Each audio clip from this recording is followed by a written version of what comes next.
जोशी ने मुझे legal notice भेजा। उन्होंने मेरा नंबर लेकर जगह जगह बांट दिया, वीडियो डिलीट करने की धमकी दी। और क्या उन्होंने कभी चिकन खाया ही नहीं था?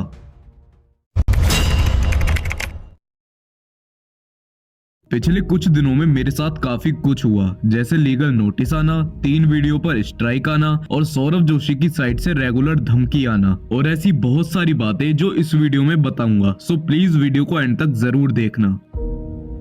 13 अप्रैल 2025 को शाम को मेरे पास 6:30 बजे एक लीगल नोटिस आता है जिसमें कि हर्षित जोशी का नेम था एंड वो भेजा गया था सौरभ जोशी की साइड से, जिसके मेन पॉइंट मैं आपको बता देता हूँ। उसमें लिखा हुआ था कि आपको इस लीगल नोटिस का खर्चा देना होगा जो कि 30,000 रुपए है एंड उनके क्लाइंट यानी कि सौरभ जोशी ने दिया है। और उसमें एक ये लिखा हुआ था कि आपके पास 7 दिन का टाइम है, तो आपको सारी वीडियो जितनी है अपनी डिलीट कर देनी है यूट्यूब से। और अगर आपने ऐसा कुछ भी नहीं करा तो मान लिया जाएगा आपने इसको इग्नोर किया है और उसके बाद आपके ऊपर डिफेमेशन का केस किया जाएगा 2 करोड़ रुपए तक का।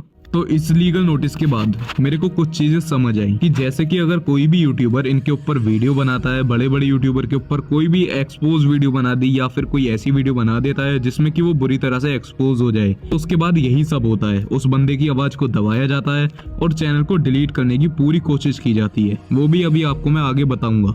और इस लीगल नोटिस के बाद 2 घंटे बाद मेरे पास एक यूट्यूब की तरफ से मेल आता है जिसमें लिखा हुआ था कि सौरभ जोशी ने तुम्हारी वीडियो को टेक डाउन कराने की कोशिश करी है। जब मैंने पढ़ा कि सौरभ जोशी ने ऐसा यूट्यूब को क्या मेल कराया, क्योंकि वहां पे वो चीज मेंशन थी, तो उसमें सौरभ जोशी ने ये चीज लिखी हुई थी कि ये बंदा मेरे ऊपर रेगुलर वीडियो बना रहा है, उसमें मेरी क्लिप यूज कर रहा है जिससे कि मेरे को बहुत ज्यादा इफेक्ट पड़ रहा है। उसमें उन्होंने ये भी लिखा कि ये बस व्यूज के लिए ये सब चीजें डाल रहा है। लेकिन एक गुड पॉइंट उसमें ये था कि जो यूट्यूब की तरफ से मेरे पास मेल आया था उसमें ये भी लिखा हुआ था कि जो आपकी वीडियो है उसको डिलीट नहीं करा गया है क्योंकि ये सारी चीजें फेयर यूज में चली गई हैं। और उस स्ट्राइक के बाद मेरे पास 2 स्ट्राइक और आती हैं, पार्ट 2 पर एंड पार्ट 4 पर, और वो वाली स्ट्राइक आई थी पार्ट 3 पर। अगर मान लो ये सारी स्ट्राइक सही में आ जाती, मतलब कि फेयर यूज में नहीं जाती, तो मेरा चैनल तो खत्म हो जाता और ना ही इस वीडियो में बना पाता जिससे कि आपको कुछ सच पता चले। तो सौरभ का तो सीधा यही प्लान था कि ये चैनल डिलीट हो और इसमें ऐसा कोई भी राज अपलोड ना हो जो कि वो राज ही रखना चाहते हैं। बट मैंने एक चैनल बना लिया था अनकॉन्शियस नेम से जिसपे कि 5,500 सब्सक्राइबर हो चुके हैं एंड आपने अभी तक सब्सक्राइब नहीं करा तो प्लीज उसको सब्सक्राइब करके रखना। ये लीगल नोटिस, कॉपीराइट स्ट्राइक, उसके बाद सौरभ जोशी मुझको खुद डीएम करते हैं। लेकिन डीएम से पहले मैं आपको एक चीज बताना चाहूंगा। अब जैसे कि पायल जोन हो गई या फिर कोई ऐसा बंदा होगा जो सौरभ जोशी को खूब रोस्ट कर रहा है, मतलब गाली दे के कर रहा है, तो उनके पास ये लीगल नोटिस स्ट्राइक क्यों नहीं जाती हैं?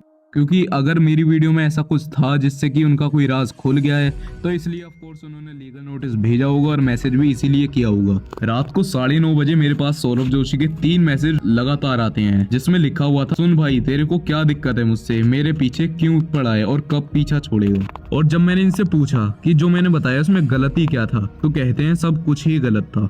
फिर मैंने इनसे एक एक चीज करके सारे पॉइंट क्लियर करे और कमाल की बात ये थी कि इस बंदे ने मुंह पे मेरे झूठ बोल दिया।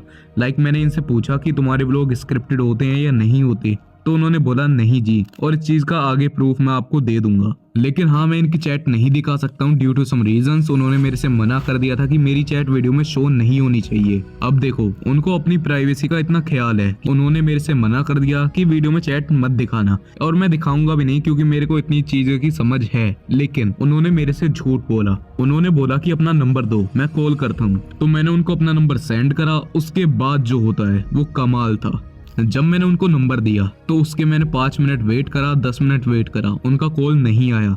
मैंने उनसे पूछा कि कॉल करो, तो उन्होंने उस चीज का कोई रिप्लाई नहीं दिया। उसके बाद जैसे ही उनके पास नंबर जाता है उसी के कुछ देर में ही मेरे व्हाट्सएप पे वो लीगल नोटिस सेंड कर दिया जाता है। फिर अगले दिन सुबह को मेरे पास नैनीताल से एक वकील का फोन आता है जिसमें वो बोलते हैं कि तुम उनका मिसयूज कर रहे हो, ये सब बहुत सारी चीज उन्होंने बोली थी। फिर उसके बाद मेरे मैनेजर के पास कॉल आती हैं और लगातार 5-6 कॉल आई और मेरे को बहुत ज्यादा दबाने की कोशिश करी गई। मतलब इतना प्रेशर डाल दिया कि अगर एक बंदा उस वीडियो को डिलीट ना करे तो समझ जाओ उसमें क्या क्या हो सकता है। उन्होंने फोन पे ये तक बोल दिया कि तुम्हारा करियर खत्म हो जाएगा। और सौरभ जोशी ने चैट में ये भी लिखा कि ऑलरेडी 3-4 लोग जेल में हैं। तो अब मैंने उनसे ये बात तो पूछी नहीं, तो इसका मतलब तो यही है कि वो इनडायरेक्टली बोलना चाहते हैं कि तुम भी जेल चले जाओगे या डराना चाहते हैं। तो मैंने उनसे पूछ लिया कि मेरे को भी जेल भेजोगे, तो उन्होंने उस बात को भी इग्नोर कर दिया।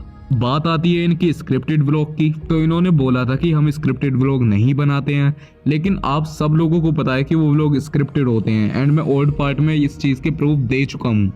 और जो लोग बिल्कुल नए व्यूअर हैं, अभी मेरे चैनल पे पहली बार विजिट कर रहे हैं, उनके लिए ये 2 प्रूफ मैं दिखा देता हूँ। बाकी जिन्होंने ये देखे हुए हैं वो स्किप करके आगे की बात जरूर सुन लेना।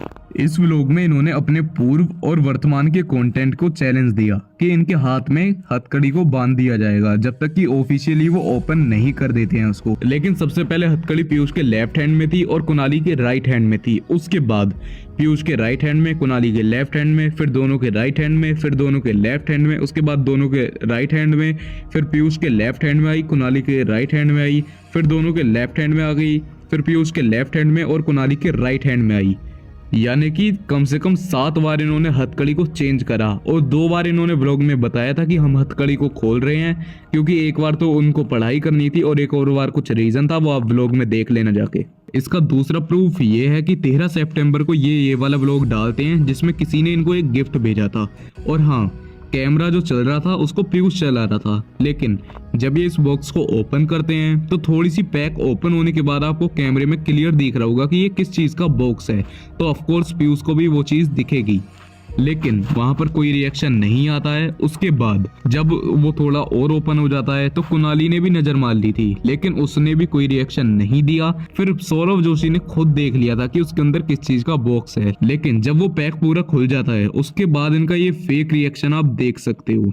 अब बात आती है इनके चिकन वाली बात की कि क्या इन्होंने कभी चिकन खाया ही नहीं था या फिर मैं झूठ था या फिर जो भी है। देखो, इनसे मैंने क्वेश्चन पूछा था कि जो आप नूडल खाते हो उसमें चिकन नहीं होता, तो उन्होंने बोला कि जो मैं नूडल्स खाता हूँ वो फ्लेवर वाले होते हैं। अब यहाँ पे एक चीज सोचने वाली है कि अगर ये फ्लेवर वाले नूडल्स को खाते तो अपने ब्लॉग में दिखा सकते थे कि गाइस हम ये चिकन नूडल्स खाते हैं जो कि फ्लेवर वाले होते हैं, क्योंकि अगर वो फ्लेवर है, आर्टिफिशियल फ्लेवर है, तो बिल्कुल 100% फिर वेजिटेरियन होगा, तो ये तो ठहरे प्योर वेजिटेरियन, ये उसको ही खाते होंगे ना। जब इन्होंने ये चीज बोली तो मैंने इनको पूछा था कि ये जो इनके बेड पे एक नूडल रखा हुआ है क्या उसके अंदर चिकन के पीस नहीं है, तो इन्होंने बोला पीस तो किसी के अंदर नहीं थे।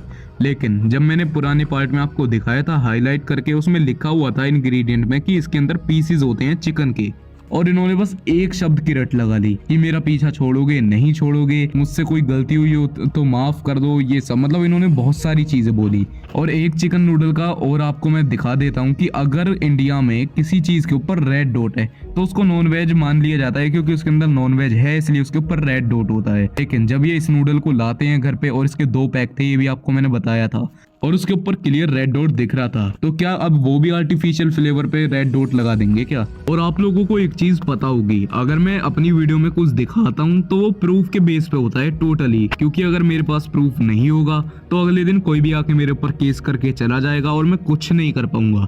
अब जैसे कि आप एक ये वाली वीडियो देखो, कहाँ?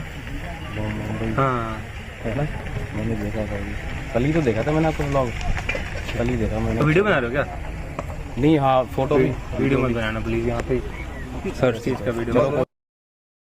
अब यहाँ पे बॉबी भैया और सौरभ जोशी एक फिश की दुकान पे खड़े थे, जब ही उनके सब्सक्राइबर वहाँ पे पहुंच जाते हैं। सौरभ जोशी का एक रिएक्शन आता है जहाँ पे वो बोलते हैं कि कैमरा बंद कर दो, ये थोड़ा सा साइड में रखा है ना। लेकिन इसके बाद ये सेम क्लिप मैंने सौरभ जोशी को भेजी और उनसे पूछा कि अब आप यहाँ पे फिश खरीद रहे हो, क्या ये भी फिश नहीं है?